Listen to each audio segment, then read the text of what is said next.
Study IQ IAS, अब तैयारी हुई अफोर्डेबल।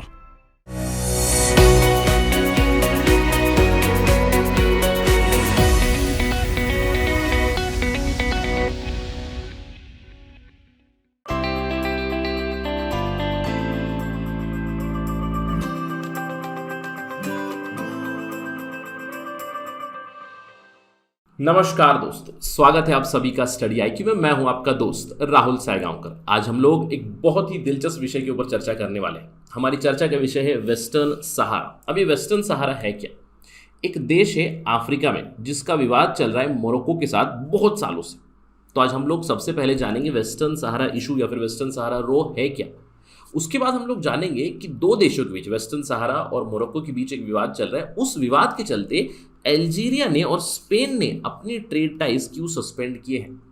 अल्जीरिया और स्पेन के संबंध काफ़ी अच्छे हैं। पिछले 20 सालों से इन दोनों के बीच एक पार्टनरशिप एग्रीमेंट है जहां पे मल्टीपल एरियाज पे ये कोऑपरेट करते हैं। इनफैक्ट अल्जीरिया एक मेन एक्सपोर्टर है एनर्जी का, गैस सप्लाई करता है टू स्पेन।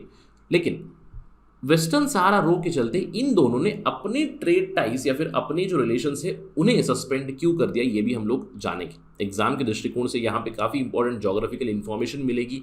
मैपिंग करेंगे हम लोग वेस्टर्न सहारा और उसके नेबर्स की, साथ ही साथ हम लोग स्पेन के एक आइलैंड के बारे में भी समझेंगे, स्यूटा, और उसका रोल क्या रहा है in suspension of these trade ties. तो ये सारी चीज़ें हम लोग समझेंगे इस पर्टिकुलर डिस्कशन में। To get to know all that information मेरे साथ बने रहिए। चलिए चर्चा शुरू करते हैं। लेकिन उससे पहले अगर आप यूपीएससी सिविल सर्विसेज की तैयारी कर रहे हैं तो आपके पास सुनहरा मौका है। स्टडी IQ आपके लिए लाया है one stop solution for all your GS needs. हम लोगों ने शुरू किया है GS foundation batch. GS prelims और जीएस मेंस की तैयारी आपकी यहाँ पे हो जाएगी। आप जानते हैं कि बैच शुरू हो चुका है 20 जून 2022 से, लेकिन अभी भी आपके पास मौका है। इस पर्टिकुलर बैच के लिए एडमिशंस आर क्लोजिंग ऑन 20 जून, तो कुछ ही समय बचा है इसके लिए। 25 जून तक एनरोल कीजिएगा जल्द से जल्द। लिमिटेड नंबर ऑफ सीट्स यहाँ पे अवेलेबल है। और आप जानते हैं कि फाउंडेशन बैच में हम लोगों ने आपके लिए 10 महीने का एक शेड्यूल बनाया है जहाँ पे 900 घंटों से भी ज़्यादा आपकी क्लासेस चलेंगी। कंप्लीट जीएस की प्रिपरेशन हो जाएगी। हर एक मॉड्यूल समाप्त होने के बाद, हर एक सेशन समाप्त होने के बाद आपके लिए MCQs रहेंगे, आपके लिए आंसर राइटिंग प्रोग्राम रहेगा जिससे कि आप अपनी नॉलेज रिफाइन करें, आंसर राइटिंग स्किल्स आप अपनी बढ़ाएं। इसके अलावा सक्सेस इन प्रीलिम्स प्रोग्राम है, करंट अफेयर्स प्रोग्राम है, ये सब इस पर्टिकुलर मॉड्यूल का भाग रहेगा। The USP of this particular session is one two one mentorship और ग्रुप मेंटरशिप से आप अपने डाउट्स कंटिन्यूसली क्लियर करते रहोगे, आप अपनी पर्सनैलिटी डेवलप करोगे कंटिन्यूसली। तो देर किस बात की है, go for it as soon as possible. 25 जून तक आपको एडमिशन कराना है। और आपको ध्यान रखना है, अगर आप फैकल्टी कोड इस्तेमाल करोगे Rahul live, you will get it at lowest price of 18,500 only. Remember the date, 25 June only, admissions are closing. चलिए चर्चा पे वापस चलते हैं। जैसे कि मैंने आपको बताया, हमारी चर्चा होने वाली है वेस्टर्न सहारा के बारे में। अब ये मेन इशू क्या है? वेस्टर्न सहारा एक डिस्प्यूटेड टेरिटरी है north western coast of African continent, यहाँ पे आता है। अब इसमें अभी फिलहाल सिचुएशन ये है कि 20% वेस्टर्न सहारा की टेरिटरी है, it is controlled by Sahrawi Arab Democratic Republic. हम लोग समझेंगे SADR है क्या। इसके अलावा 80% जो रिमेनिंग टेरिटरी है वेस्टर्न सहारा की, उसे कंट्रोल करता है मोरक्को। और ये सारी चीजें चल कहाँ रही है? अगर आप मैप देखोगे तो you will understand Western Sahara is here. Let me just draw the boundary of western Sahara. कुछ इस तरह से वेस्टर्न सहारा देश। अब इस विवाद में कौन कौन जुड़ा हुआ या फिर कौन कौन जुड़ा हुआ था? वेस्टर्न सहारा एक पार्टी तो है ही है, दूसरी पार्टी है मोरक्को जो क्लेम करती है वेस्टर्न सहारा की टेरिटरी। इससे पहले मॉरिटानिया भी यहाँ पे शामिल थी, यानी कि दो नेबर जो है वेस्टर्न सहारा के, एक तरफ मॉरिटानिया, मोरक्को, ये दोनों इन्वॉल्व थे। इसके अलावा अल्जीरिया का सपोर्ट है टुवर्ड्स वेस्टर्न सहारा, ये भी बाउंड्री शेयर करता है। तो आपको ध्यान देना है, western Sahara towards the north eastern side it is Morocco, towards the eastern side Algeria and south eastern side it is Mauritania. अब इसमें स्पेन भी इन्वॉल्व है, स्पेन आता है यहाँ पे। तो आप मुझे एक चीज बताइएगा, ये जो बीच वाली रीजन है, व्हाट स्ट्रेट इज दिस? तो मुझे कमेंट सेक्शन में बताइएगा कि यूरोप और अफ्रीकन कॉन्टिनेंट के बीच ये जो छोटा सा स्ट्रेट आता है, ये कौन सा स्ट्रेट है, मुझे कमेंट करके बताइए। तो आई होप कि आपको समझ में आएगा पार्टीज कौन कौन है यहाँ पे। मोरक्को एंड वेस्टर्न सहारा, इन दोनों के बीच डायरेक्ट कॉन्फ्लिक्ट चलता है। अल्जीरिया का सपोर्ट है to western Sahara. Spain is also involve somehow. Will try to understand what exactly is this. सबसे पहले हिस्ट्री समझते हैं। अब स्पेन यहाँ पे इन्वॉल्व क्यों है? क्योंकि स्पेन एक कॉलोनियल कंट्री थी। अगर हम लोग अफ्रीका खंड की बात करें, अफ्रीका को सभी लोगों ने डिवाइड कर लिया। जो भी कॉलोनाइजर्स थे, ब्रिटिश हो गए, स्पेनिश हो गए, इटालियंस हो गए, जर्मन्स हो गए, फ्रेंच हो गए, सभी लोगों ने अपनी अपनी टेरिटरी अफ्रीका में डिवाइड कर ली थी, यानी कि कहीं ना कहीं उनका कब्जा था। बारिंग वन कंट्री मैं कहूँगा, ये जो कंट्री है यहाँ पे, ये है इथियोपिया। और इथियोपिया का इतिहास बहुत ही यूनिक रहा है। पूरे अफ्रीकन कॉन्टिनेंट में इथियोपिया एक ऐसी कंट्री है जो सबजुगेट नहीं हुए, जो कॉलोनाइज नहीं हुए। मैं कहूँगा बारिंग सम पीरियड नॉट कॉलोनाइज्ड पर से, क्योंकि मुझे याद है मुसोलिनी ने अटैक किया था इथियोपिया पर, और मुसोलिनी ने विश्व युद्ध 2 के दौरान इथियोपिया को सबजुगेट किया था कुछ सालों के लिए, लेकिन विश्व युद्ध 2 के बाद फिर से ये इंडिपेंडेंट हो गया। तो इथियोपिया वॉज नेवर कॉलोनाइज हम लोग कह सकते हैं। लेकिन अगर हम लोग पूरे अफ्रीकन कॉन्टिनेंट को देखें, यहाँ पे आप देख सकते हो वेस्टर्न सहारा, इनके ऊपर किसका कंट्रोल था? Blue colour, that is Spain. यानी कि ये जो वेस्टर्न सहारा है ये एक स्पेनिश कॉलोनी थी, और इसीलिए यहाँ पे स्पेन इन्वॉल्व है। चलिए समझते हैं एग्जैक्टली क्या हुआ, इस विवाद को समझते हैं डेप्थ में। 1975 तक western Sahara was occupied by Spain, यानी कि ये कॉलोनी ही थी। अब आप सोच रहे होंगे सर 1945 में तो यूनाइटेड नेशंस आ गया, उसके बाद भी ये कॉलोनी कैसी रही?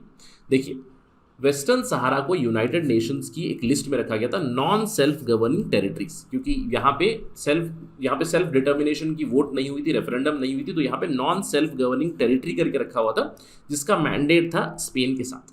लेकिन इस पे विवाद छिड़ गया। 1957 में मोरक्को ने क्लेम कर दिया टेरिटरी ऑफ वेस्टर्न सहारा, और यूनाइटेड नेशंस ने भी एक रेजोल्यूशन पास किया जहां पे इन्होंने कहा कि स्पेन को इसको डीकोलोनाइज कीजिएगा ताकि यहाँ पे सेल्फ डिटर्मिनेशन हो। आप जानते हैं कि यूनाइटेड नेशंस की चार्टर में ये लिखा हुआ है, there is a right of self determination, यानी कि रेफरेंडम हो, प्लेबिसाइट हो, जिससे कि पता चले देश स्वतंत्र होगा या नहीं टेरिटरी जानने के लिए, राइट। तो 1965 में एक रेजोल्यूशन पास किया गया। इवेंचुअली 10 साल बाद स्पेन ने रेलिंक्विश किया एडमिनिस्ट्रेटिव कंट्रोल। और आपने ये चीज़ ऑब्जर्व जरूर की होगी, जहां से भी कॉलोनाइजर्स निकले हैं वहां पे वो लोग तबाही छोड़ के चले गए। जब स्पेन ने यहाँ पे एडमिनिस्ट्रेटिव कंट्रोल रेलिंक्विश किया तो यहाँ पे सेल्फ डिटर्मिनेशन का वोट नहीं करवाया। इन्होंने वेस्टर्न सहारा को जॉइंट एडमिनिस्ट्रेशन दे दी 2 कंट्रीज की, यानी कि the administration of western Sahara fail with Morocco, जो ऑलरेडी वेस्टर्न सहारा को क्लेम कर रहा था, इसके अलावा मॉरिटेनिया। इन दोनों की जॉइंट एडमिनिस्ट्रेशन में ये लोग वेस्टर्न सहारा को छोड़ के चले गए। अब आप जानते हैं कि इसके बाद लड़ाई तो होनी है। अब लड़ाई छिड़ गई, war erupted between 3, Morocco Mauritania लड़ रहे हैं। इसके बीच जो वेस्टर्न सहारा के लोकल पीपल है, सहरावी पीपल, उन्होंने भी अपनी एक गुट बनाई। उस गुट का नाम है पोलिसारियो फ्रंट। पोलिसारियो फ्रंट ने लड़ाई शुरू कर दी मॉरिटानिया के साथ भी, मोरक्को के साथ भी, क्योंकि इन्हें इंडिपेंडेंस चाहिए। और इन्होंने अपनी खुद की एक सरकार भी बनाई, सहरावी अरब डेमोक्रेटिक रिपब्लिक। और यहाँ से लड़ाई जो चल रही थी, Morocco did gain upper hand, right. इसीलिए इन्होंने अपनी गवर्नमेंट इन एग्जाइल बनाई। अगर आप मैप में देखा होगा आपने, थोड़ी देर में आपको दिखाऊंगा भी, कि जो कैपिटल सिटी है उस पर तो मोरक्को का ही कंट्रोल हो गया था। तो गवर्नमेंट इन एग्जाइल उन्होंने बनाई टिंडोफ में। अब टिंडोफ इज इन अल्जीरिया 1976 में, अगले ही साल। तो Algeria also became a party here. लेकिन बड़ी ही जल्द 1979 में मॉरिटानिया ने अपने क्लेम्स को विड्रॉ कर दिया, यानी कि एक पार्टी लड़ाई से हट गई। अब यहाँ पे 2 ही पार्टी से जो लड़ाई कर रही है, Morocco versus the Western Sahara people. Western Sahara people represented by Polisario Front. लेकिन आपको ये जानना है कि Algeria is also involve here, because Algeria is supporting the Polisario Front और the Sahrawi Arab Democratic Republic.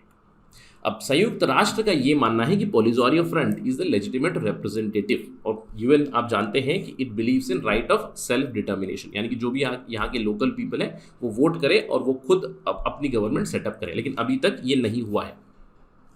1975 से लेकर अभी तक लड़ाई चल ही रही है वेस्टर्न सहारा की।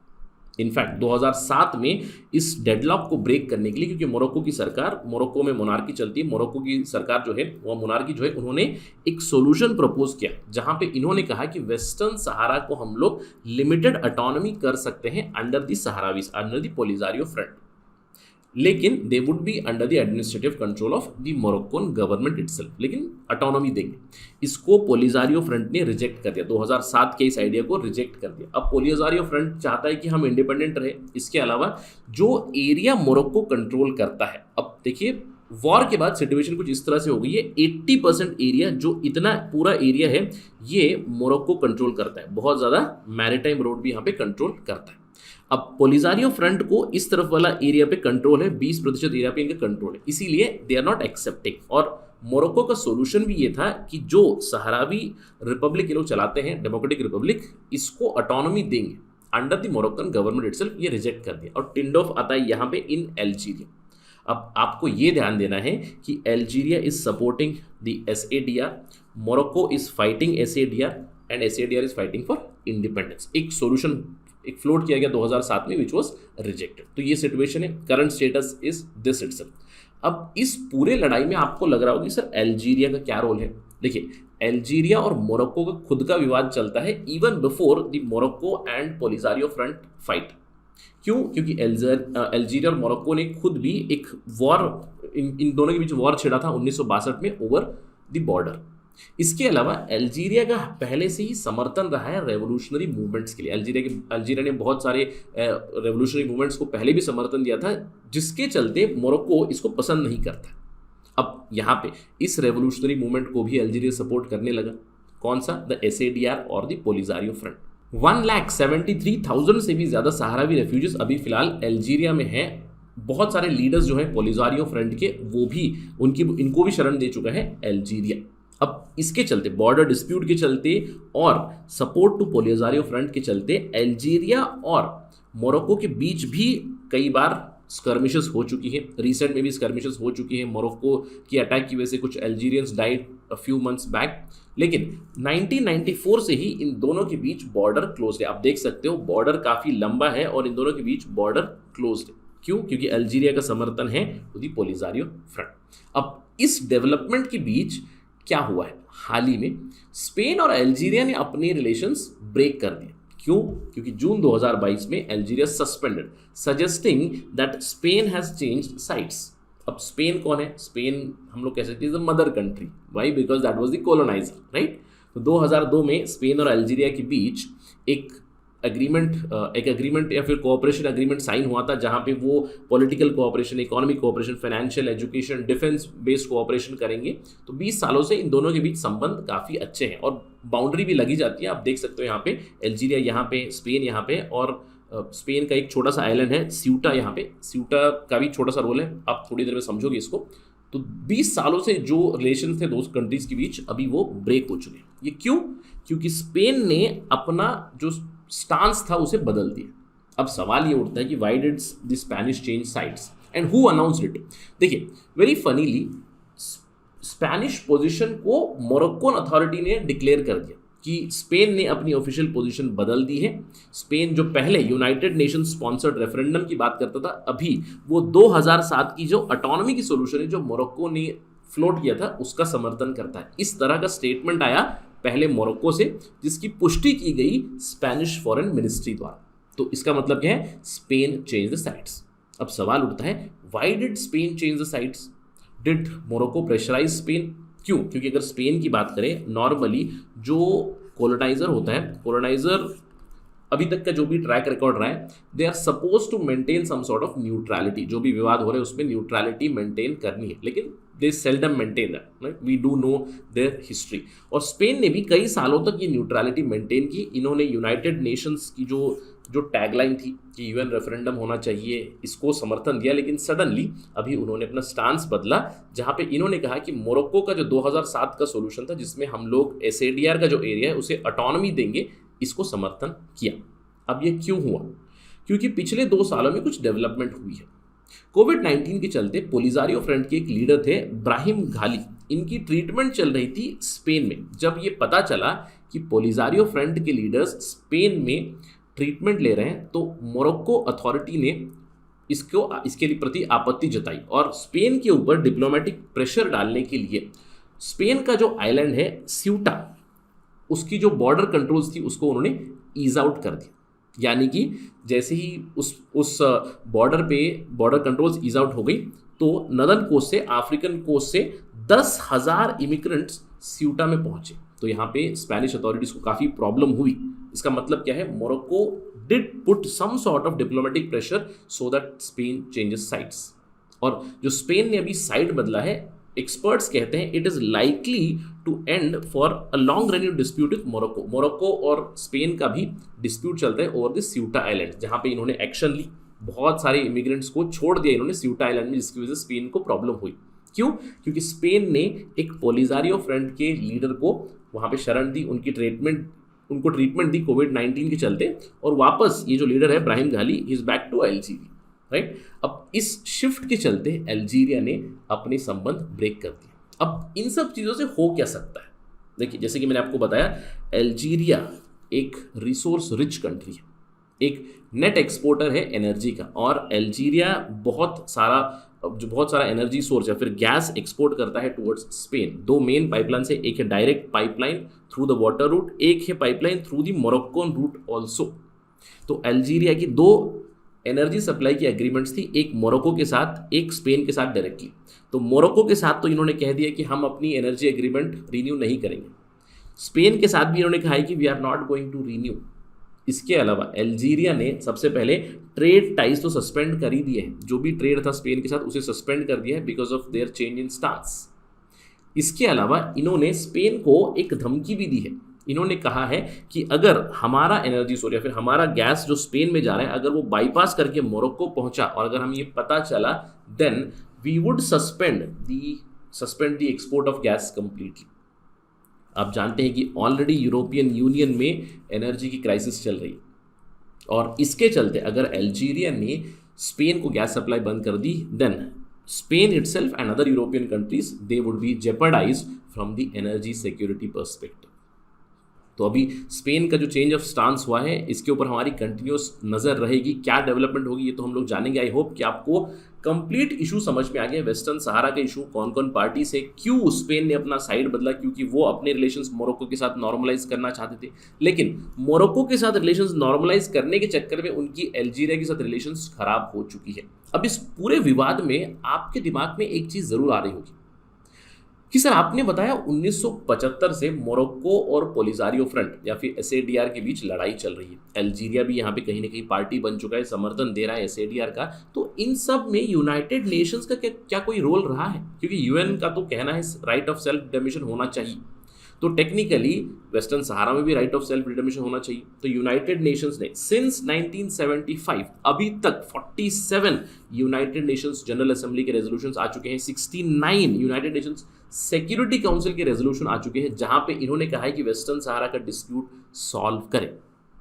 रिपीटेडली एक चीज कहते हैं, नेगोशिएट अ पॉलिटिकल सेटलमेंट, यानी कि मोरक्को और एसएडीआर के बीच कोई पॉलिटिकल सेटलमेंट होना चाहिए। ध्यान रखिएगा, it's not just a matter of territory, क्योंकि मोरक्को ने जो भी एरिया कंट्रोल किया हुआ है, पूरा मैरीटाइम रूट वो कंट्रोल करते हैं, पूरी जो उनकी जो मैरीटाइम बाउंड्री है उसके ऊपर कंट्रोल करते हैं। Northern side of western Sahara which is considered as rich in phosphates, rich in other fertilisers, इसके ऊपर भी कंट्रोल करते हैं। तो इसी के चलते काफ़ी विवाद चल रहा है। एक तरफ पोलिसारियो है जो डिमांड करता है इंडिपेंडेंस, जिसको अल्जीरिया सपोर्ट करता है।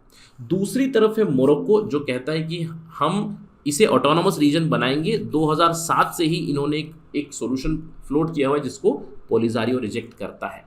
अब इसके चलते अभी भी लड़ाई चल रही है।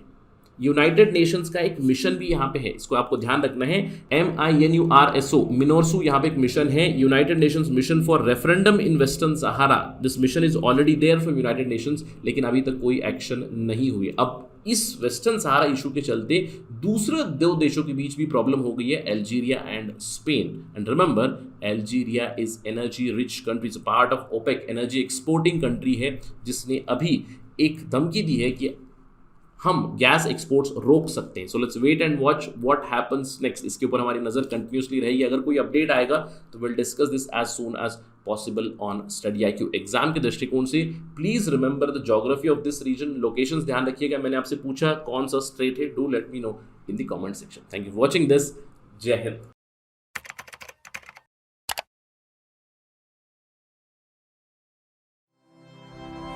स्टडी IQ IAS, अब तैयारी हुई अफोर्डेबल।